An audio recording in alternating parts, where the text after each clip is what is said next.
শাইতানির বিসমিল্লাহির রহমানির রহিম। নতুন স্লোগান বৈষম্য বিরোধী, কিন্তু বাংলাদেশ মানব জোটের পক্ষ থেকে আমি কাজী মোশাররফ হোসেন। আমার কথা হলো সমতা ভিত্তিক, বৈষম্য ভিত্তিক এটা হলো একটা প্রোপাগান্ডার মতো হয়ে যাবে কিছুদিন পরে, কারণ এটা দূরী করা সম্ভব না এবং প্রয়োজনও নাই, কারণ ইসলাম এটা সমর্থন করে না। আমি একজন ইসলামের অনুসারী হিসেবে মনে করি না যে এটা ওই বৈষম্য দূরীকরণ সম্ভব। বাট সমতা, যেমন খাদ্য, শিক্ষা, স্বাস্থ্যে অবশ্যই সমতা থাকতে হবে প্রত্যেকটা নাগরিকের। নাম্বার এক, এরকম যে সমস্ত ক্ষেত্রে সমতা আনা যায় সেই ক্ষেত্রে সমতা আনতে হবে। বেতন বৈষম্য দূরীকরণ করতে হবে। এবং বাংলাদেশ মানব জোট মনে করে যে প্রশাসনিক যে ক্যাডারগুলো আছে বা সরকারি চাকরি আছে, যেগুলো সরকারি খোদ সরকারি চাকরি বলে, আর একটা হলো প্রজেক্টের চাকরি। এই ক্ষেত্রে বাংলাদেশ মানব জোট যেটা করবে, এটা অর্ডিন্যান্স পাশ করেই করে দেওয়া যায়, যে দেখা গেল পেনশন হয় না, প্রজেক্টে যারা চাকরি করে তাদের পেনশন হয় না।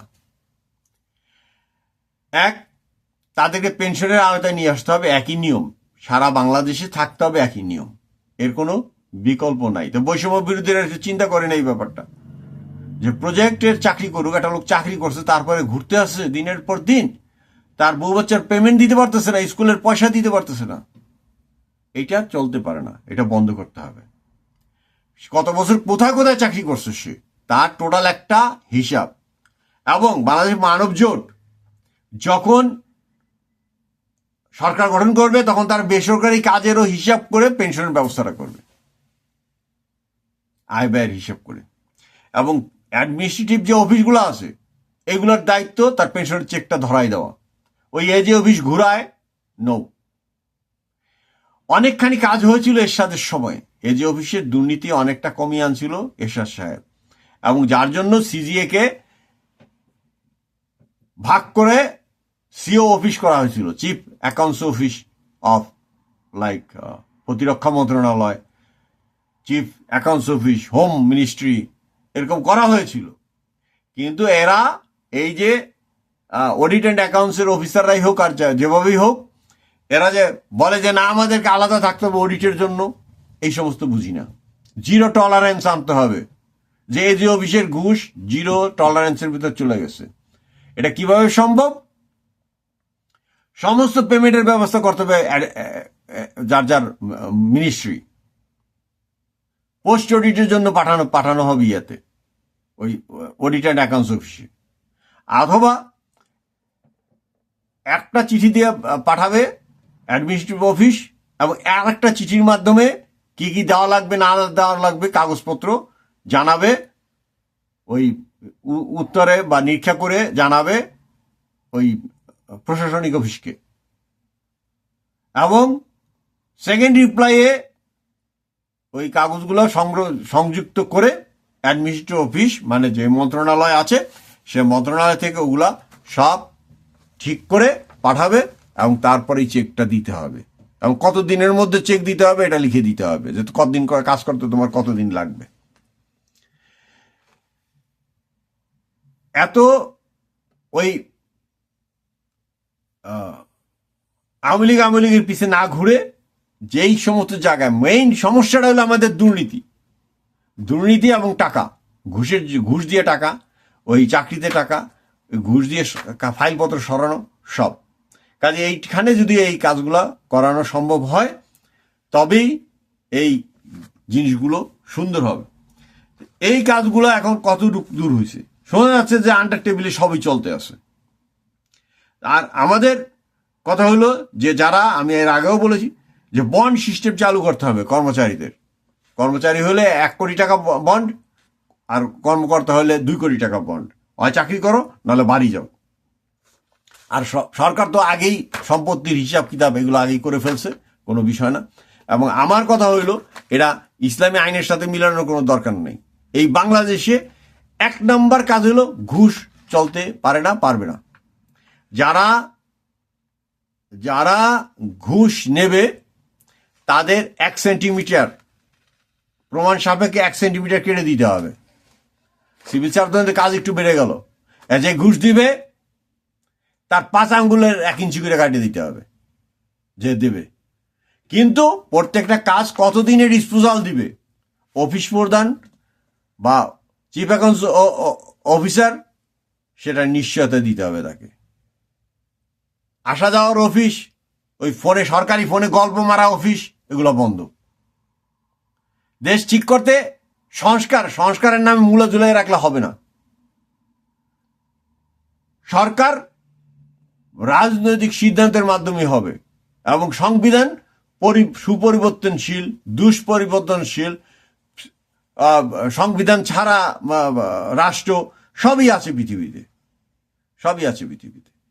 আবার দেখা গেছে এরকম, যুক্তরাজ্যের কথাই বলি বা জাপানের কথাই বলি বা ওই থাইল্যান্ডের কথাই বলি, রাজাকে কিন্তু ঝাড়ু মাইরা খেদাই দিছিল, ঠিক আছে, কিন্তু এখনো তারা আবার রাজা মানে, এখনো তারা রাজা মানে। তারা পরে দেখছে যে এই যে গোলামগিরিটা, এই গোলামগিরিটা আমাদের জনতার মধ্যেই বেশি আছে,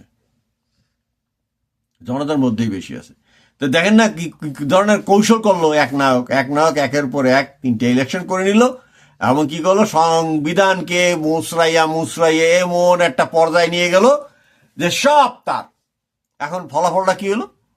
এই ফলাফলটা কিন্তু সে কিন্তু শিক্ষা নেয় নাই, কারণ ওই যে মইনু আহমেদের সময় খালেদা জিয়ার পতন, ওই পতনটার দিকে যদি খেয়াল করেন সব একই রকম হয়েছে, একই রকম ভাবে হয়ে গেছে সবকিছু। কাজেই বাংলাদেশ মানবজোট মনে করে যে এই সংস্কারের নামে কালক্ষেপণ করাটা জরুরি না।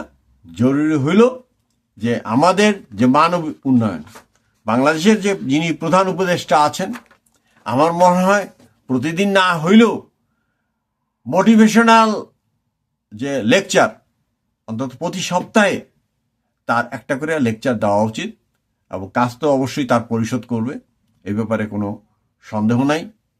এবং আন্তর্জাতিক ক্ষেত্রে আমাদের ভূমিকা খুবই কম, কিন্তু প্রতিবেশী রাষ্ট্রগুলোর সাথে যেন সুসম্পর্ক ভালো হয়। আমরা ছোট রাষ্ট্র, সেই হিসাবে যখন সুসম্পর্ক হবে তখনই দেশে উন্নতি ঘটবে, এর কোনো বিকল্প নাই।